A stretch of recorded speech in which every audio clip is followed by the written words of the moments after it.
Assalamualaikum viewers. Today our topic is disorder of lungs. Here we study two disorder of lung. That one is emphysema and the other is lung cancer. Here we will study deeply the emphysema and the lung cancer disorder. Emphysema, its word derivation is emphysia means dilation, dilatations and ema means sex. Its definition is यह emphysema हमारे पास respiratory disorder है and respiratory disorders वो disorder होते हैं जो हमारे respiratory system में develop होते हैं like nose, pharynx, larynx, trachea, bronchi, bronchioles, alveoli, lungs. इनमें जो भी डिजीज बनेगी उनको रिस्पायरेटरी डिसऑर्डर्स कहा जाता है। एम्फीसीमा एक रिस्पायरेटरी डिसऑर्डर है जिसमें एयर जो सैक्स होते हैं वो इनलार्ज होना स्टार्ट हो जाते हैं। एयर सैक्स आपके पास जो एल्वोलाई होते हैं उनके अंदर होल लाइक स्ट्रक्चर्स होती हैं जिनको एयर सैक्स कहा जाता है। तो ये जो एयर सैक्स होते हैं इनसे एयर पास होकर लंग्स में जाती है, मीन ऑक्सीजन लंग्स में जाएगी और कार्बन डाइऑक्साइड इन्हीं एयर सैक्स से पास होकर फ्रॉम लंग्स टू नोज़ तक आएगी और नोज़ से एक्सपेल आउट हो जाएगी। सो एम्फीसीमा रिस्पायरेटरी डिसऑर्डर है जिसमें ये जो एयर सैक्स होते हैं वो इनलार्ज होना स्टार्ट हो जाता है। उनका जो स्पेस होती है, इनका जो एरिया होता है वो लार्जर होना स्टार्ट हो जाता है और जो एल्वोलाई की वॉल होती है, मीन एल्वोलर वॉल होती है, वो अपने पास फ्लेक्सिबल होती है। जैसे लंग्स अपने पास फ्लेक्सिबल होते हैं, स्पॉन्जी इन नेचर होते हैं, इसी तरह एल्वोलाई की जो वॉल होती है वो भी अपने पास फ्लेक्सिबल होती है। लेकिन एम्फीसीमा के डिसऑर्डर में जो एल्वोलाई की वॉल होती है उसकी जो फ्लेक्सिबिलिटी होती है वो डैमेज हो जाती है, ठीक है। और कुछ केसेस में ये जो एल्वोलाई की वॉल होती है वो उसकी भी ब्रेक डाउन हो जाती है। इसको एम्फीसीमा कहते हैं। Now I repeat this, emphysema respiratory disorder है जिसमें जो एयर सैक्स होते हैं वो इंलार्ज होना स्टार्ट हो जाते हैं और एल्वुलर वॉल जो होती है उसकी फ्लेक्सिबिलिटी ख़त्म हो जाती है, उसकी वॉल डैमेज हो जाती है या वो वॉल ब्रेक डाउन होगी। इन सब सिम्टम्स को में जो अपने पास डिजीज़ होगी उस डिजीज़ को एम्फीसीमा कहा जाता है।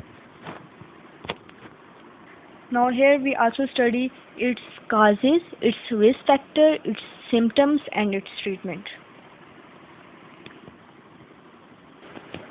Its causes are, अगर कोई पेशेंट है, कोई पर्सन है, अगर उसका लॉन्ग टर्म कॉन्टैक्ट है टोबैको स्मोक के साथ, ठीक है, या वो खुद स्मोकिंग करता है या फिर उसके जो फेलोज़ हैं या कोई कोलीग्स हैं, ठीक है, वो टोबैको स्मोकर है, उससे भी ये जो लंग कैंसर, ये जो एम्फीसीमा है वो काज हो सकता है। क्योंकि उससे जो स्मोक होता है वो रिस्पायरेटरी सिस्टम से लंग्स में जाता है और लंग्स में जाके ये जो एयर सैक्स होते हैं इनको ब्लॉक कर देता है जिसकी वजह से एयर पास नहीं हो सकती, ठीक है।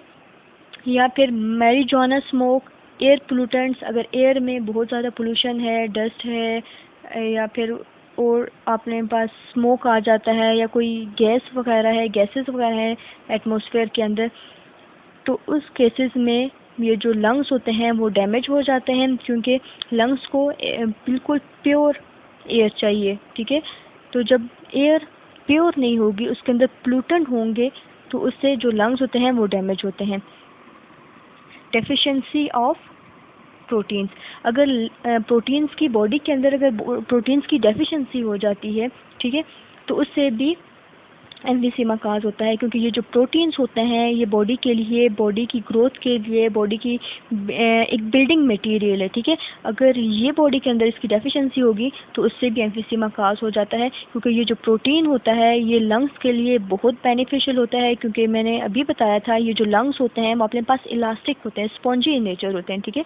तो ये जो प्रोटीन्स होते हैं उसकी जो इलास्टिसिटी होती है उसको मेंटेन करने में हेल्प आउट करते हैं, मीन उसकी इलास्टिसिटी, इसकी इलास्टिक स्ट्रक्चर की बिल्डिंग मटेरियल है प्रोटीन। सो अगर प्रोटीन्स की डेफिशिएंसी होगी तो लंग्स डैमेज हो जाएंगे। इट्स रिस्क फैक्टर स्मोकिंग है, ठीक है। स्मोकिंग से अपने पास काज हो सकता है एम्फीसीमा। एक्सपोजर टू डस्ट, अगर बहुत ज़्यादा डस्ट है, क्योंकि वो इनहेल करते हैं, इनहेल करने से जो रिस्पायरेटरी ट्रैक है, जो रिस्पायरेटरी सिस्टम है वो डैमेज होगा और लास्ट में जो लंग्स हैं वो डैमेज हो जाएंगे, तो एम्फीसीमा काज हो जाएगा। एक्सपोजर टू पोल्यूशन, अगर बहुत ज़्यादा एयर पोल्यूशन है, एयर के अंदर स्मोक है, गैसेस हैं, डस्ट है, पोल्यूटेड एयर है, तो उससे एम्फीसीमा काज होगा। Develop gradually by age, emphysema age के साथ भी होता है, क्योंकि जैसे जैसे एज ज़्यादा होती जाती है, ठीक है, ग्रो होता है, वो ओल्ड एज में जाता है, तो उसके जो लंग्स होते हैं उतने ही ज़्यादा पोल्यूट हो जाते हैं। इनिशियल स्टेजेस में जैसे इन्फेंट्स होते हैं, ठीक है, उनके लंग्स 100% उनके अंदर जो एयर होती है वो बिल्कुल प्योर होती है। जैसे जैसे उनकी ग्रोथ होती जाती है, वो पोल्यूटेड एयर लेते लेते उनके जो लंग्स होते हैं वो डैमेज होते हैं, तो उससे भी एम्फीसीमा काज हो जाता है। ये जो एम्फीसीमा होता है ये आप बाय एज भी काज होता है, क्योंकि जितनी ज़्यादा एज की ग्रोथ होती जाती है तो ये जो लंग्स होते हैं, ये जो एयर सैक्स होते हैं, ये डैमेज हो जाते हैं।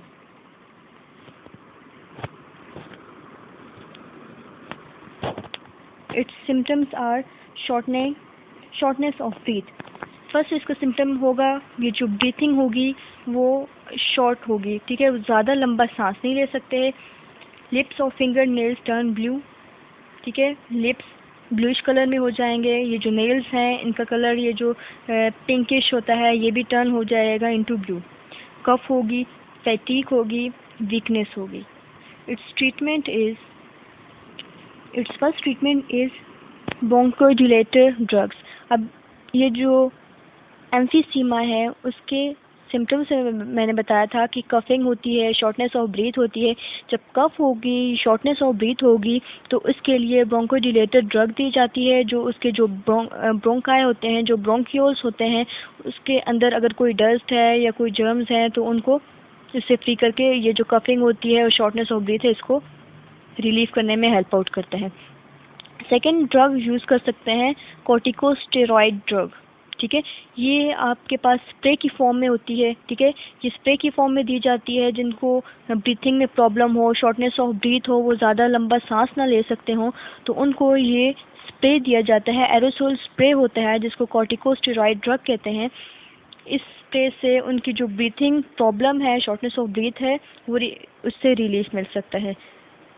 In case of bacterial infection, अगर कोई बैक्टीरिया रिस्पायरेटरी सिस्टम के अंदर चला गया, रिस्पायरेटरी ट्रैक के अंदर चला गया है, तो उसके केस में एंटीबायोटिक्स दी जाएंगी। न्यूट्रिशनल थेरेपी भी की जाती है, क्योंकि इस डिसऑर्डर में ये जो एम्फीसीमा है इसमें जो वेट है वो बहुत लॉस हो जाता है, तो इसके वेट गेन करने के लिए न्यूट्रिशनल थेरेपी उसको दी जाती है ताकि वो वेट गेन करे और इस डिसऑर्डर से रिकवर कर सके।